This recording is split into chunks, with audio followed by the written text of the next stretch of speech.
네, 안녕하세요. 삶을 창조하는 연극술사입니다. 네, 오늘 제가 책 소개, 지난번에 학급 긍정훈육 실전편이라서 그거는 이제 교실 속의 다양한 사례들을 이제 소개했던 책이었고요. 요거는 학급 긍정훈육은 정말 무엇인지에 대한 이야기, 예, 뭐지? 학급 긍정은 뭐지?에 대한 정의, 그 다음에 그거에 대한 본질적인 이야기, 그런 이야기들을 담은 책입니다. 이 책을 이제 제인 넬슨이 썼고요. 제인 넬슨은 그 긍정 훈육에 대한, 그러니까 아들러 심리학에 기초해서 긍정 훈육에 대한 책들을 쓰셨던 분입니다. 근데 이제 그 긍정 훈육을 기반으로 해서 학급에서, 교실에서 이제 학교에서 어떻게 이제 긍정적으로 훈육이 들어가는지, 친절하며 단호한 교사의 비법이라고 이렇게 나와 있는데요. 이 책을 이제 번역하신 분들이 현직 교사세요. 이제 여기 세 분으로 지금 나와 있는데, 저는 여기 이제 번역하신 김성환 선생님이 지금 계신 학교에 저는 지금 연극 수업을 나가고 있어요. 그래서 작년에 만나가지고 뵈가지고 저만 아는 거죠. 저는 이제 그 유튜브 영상 통해서 이제 요거를 이제 제가 좀 익혀보려고 유튜브를 통해서 좀 배워보려고 영상들을 몇 개 봤는데, 그때 이제 김성원 선생님을 저는 이제 영상을 통해서, 유튜브를 통해서 만났었었죠. 그래서 너무 반갑더라고요. 그래서 더 이제 제가 작년부터 해서 더 요 책을 제가 중심으로 해서 연극 수업에서도 제가 최대한 아이들과 어떤 그 문제 해결을 위해서 아이들 간에 어떤 뭐 다툼이 있었을 경우나 뭐 또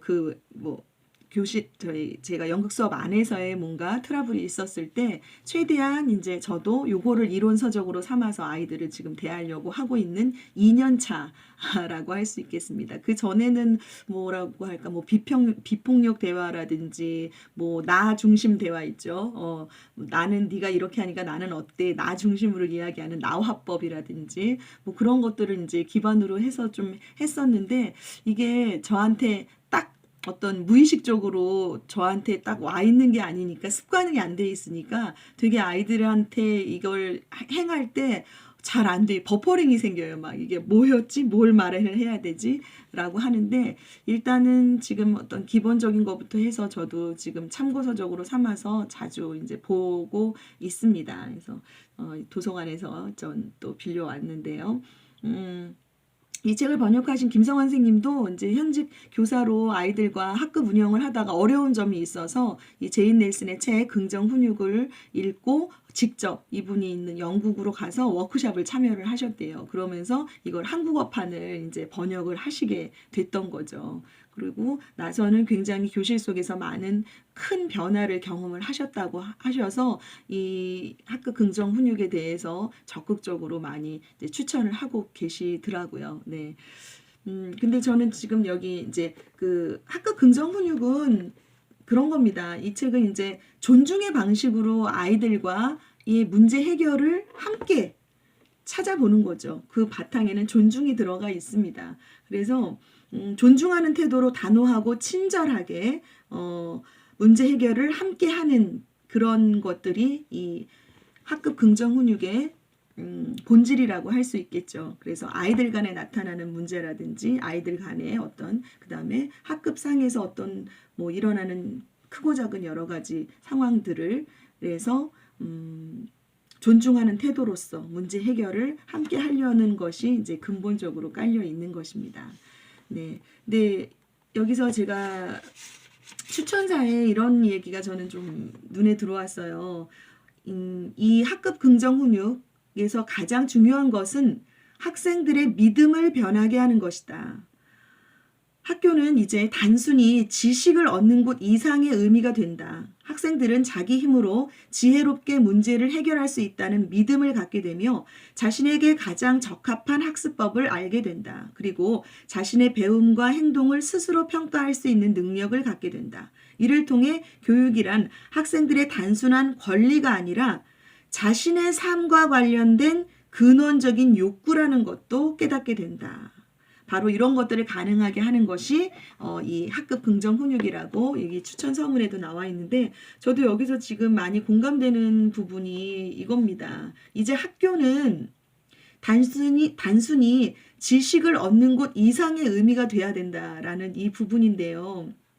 그래서 아이들이 학교에서 어린이들이 단순히 그 어떤 뭐 교육을 받는 그런 권리를 행해야 되는 것이 아니라 배워야 된다는 권리를 행하는 것이 아니라 이게 나의 삶과 관련된 근원적인 욕구구나라는 것들을 깨닫게 되는 부분이라는 거죠. 그래서 그래, 학교라는 것이 이제 어떤 배움을 받는 형식이 작년부터 코로나로 인해서 확 바뀐 부분이 지금 생겨버렸죠. 온라인 교육이라는 것도 실시가 돼버렸고 중상에서 다양한 공간, 시공간을 공간을 초월해서 어떤 배움의 형태가 열리게 되고 하는 부분들이 생겨버렸습니다. 그래서 특히나 공교육이라는 현장에서는 지식이라는 것을 전달하는 것 이상의 의미가 이제 공교육 현장에서 있어야 된다라는 건데, 저는 이 부분에서 어린이들이 이 자신의 어떤 일어나는 여러 가지 감정적인 문제라든지 나와의 어떤 감정적인 문제, 그런데 그런 것들이 어린이들은 분명히 상호관계에서 이제 어떤 감정적인 문제들이 생기죠. 그게 감정적인 문제로 인해서 문제가 발생하고 그렇게 되는 부분들이 생기는데, 그런 것들을 존중을 받으면서 문제 해결을 경험하게 된다라는 거죠. 그게 어떤 일방적인 어른의, 교사의, 강사의 훈육이나 뭐 이렇게 해 저렇게 해 뭐 이런 부분들이 아니라 그 어린이들을 존중하면서 그 문제들을 함께 어른과 해결할 수 있는 방안을 찾기도 하고, 또 스스로들, 또 어린이들끼리 서로들 상호 관계에서도 또 스스로 문제 해결을 찾기도 하는 그런 것들을 배워나가는 것이 공교육 현장이 돼야 된다라는 것에 굉장히 저는 공감을 합니다. 이제는 이 교육의 형태가 정말 사교육 현장에서 교육은 예전부터 많이 이제 시행이 됐죠. 근데 이제는 점점 더 사교육 현장이 넓어지고 있다고 생각해요. 이제 온라인 시장까지도 더 이제 한층 초등학교 어린이들도 온라인을 통해서 교육이 이제 시행이 되니까, 그러다 보면 정말 공교육에서는 무엇을 해야 되는가에 대한 고민들이 더 많이 있어줘야 된다고 생각합니다. 그러면 지금 사교육 현장에서 문화예술 교육들도 정말 다양해지고 있죠. 그리고 정말 괜찮은 교육들이 사교육에서 많이 시행이 되고 있습니다.